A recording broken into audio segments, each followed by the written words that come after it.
Hello, nerds.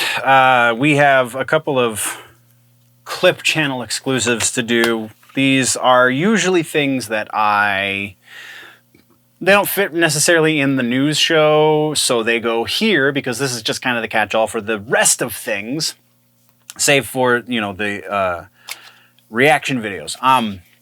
So this one is all about, we talked previously about how the CBR Comic Book Resource is a place that I go to when I'm doing research for the news show. And sometimes I run into things that just stick out. And previously we talked about how they were making an argument in favor of Obi-Wan and how it worked with the existing lore. And now that we've come to the end of that series and I've finished watching it myself, we know that that's not accurate. And then CBR, while I was away, posted an article about how worst things about the Obi-Wan series is the name of the article. So the things that they didn't like about the series, and it gets interesting. So let's get into it, shall we? We're going to start at the bottom and work our way to the top. There are three main points. They break it down into 10, but 3 of those 10 are things that I think need to be discussed. First up is number 9. Number 9 is the direction was uninspired and generic. So I'm going to read their blurb. Star Wars came from the visionary mind of George Lucas, and while some fans may disagree over some of Lucas's writing choices, few can dispute his directing ability. He created an incredible landscape where scenes of Luke just watching a sunset are iconic because of the color and cinematography. Okay, so let's address that real quick, shall we? George Lucas didn't direct the Holy Trilogy. He did the first movie, but the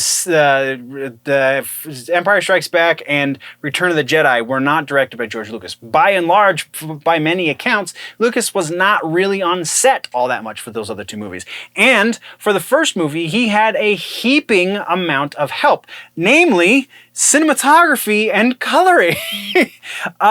He was not in charge of these things they're commending him for. And by and large, also of the Holy Trilogy, probably New Hope is the one that works the least. And there is an argument to be made that is because of George Lucas's direct involvement. Now, am I denying the fact that George Lucas was, as they put it, a visionary? No, not at all. I think George Lucas created something amazing, and I think that he did a wonderful thing by bringing in more capable minds to do the things he couldn't do so well. We saw his directing choices with the prequel trilogy because that was all him. And there was a lot about that prequel trilogy that doesn't really work.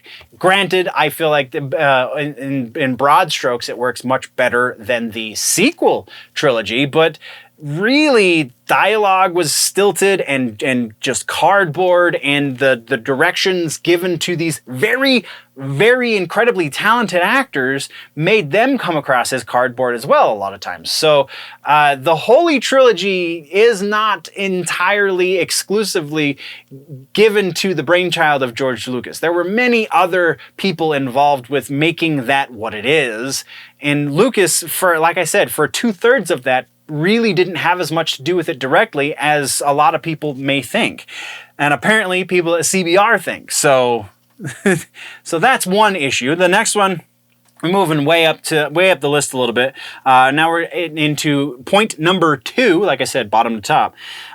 Point number 2 is lazy writing throughout that just prolongs the story. Now that's weird because they were defending the writing in the last article. So the blurb says, Obi-Wan Kenobi series was full of moments that were clearly about stretching the story to 6 episodes and felt very forced. For example, during Darth Vader's first confrontation with Obi-Wan, he begins to drag Obi-Wan across a fire and is stopped when he is distracted.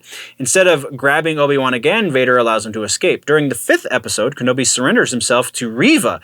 However, instead of keeping Obi-Wan in sight, Reva decides to put him behind the blast doors and guarded by a few stormtroopers, a horrendous plan that goes as expected.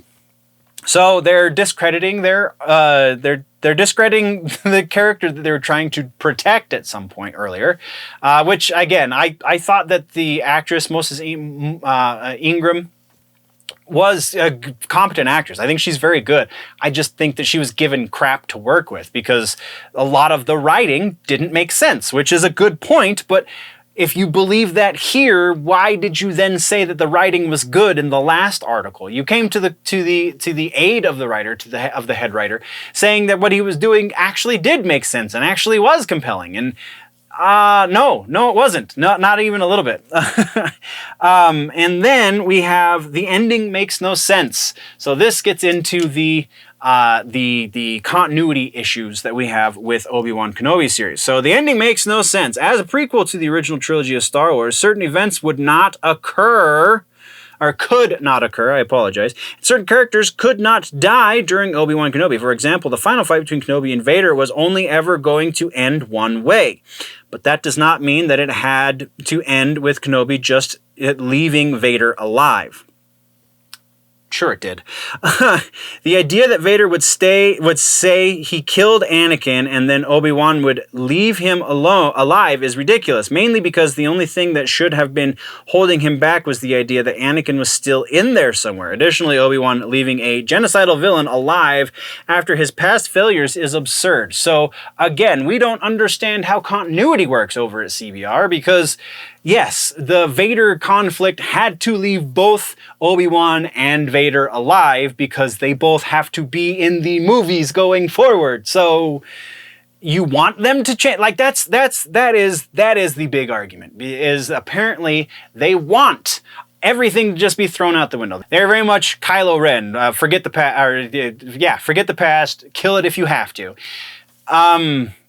That's not what draws people to these stories. What draws people to these stories is fleshing out of characters that they've already fallen in love with. So if you are fleshing out a character in a direction that does not coincide with where that character ends up, you're creating a new character, and that's not what we're here for. If you want to create a new character, say Reva, then by all means do that. Just have it make sense in the context of the other bits, because that didn't happen with the ending. In one of their other points, I didn't add it to my notes, but one of their other points, they talk about how the Master Inquisitor just is alive all of a sudden because reasons, and that was one of the things they were defending previously about how it's not going to be just reasons, that there's going to be things that make sense. And that's not what happened. We got Master Inquisitor back only because he is in future episodes of other things. And just kind of makes you not want to read CBR anymore, doesn't it? Thank you very much for joining me, nerds. We have other things to rant about and things to get off of our chests and whatnot. That's just going to be other videos, so stick around for those. We'll see you in the next one. Before we go, always remember that if it's generally nerdy, it's probably here.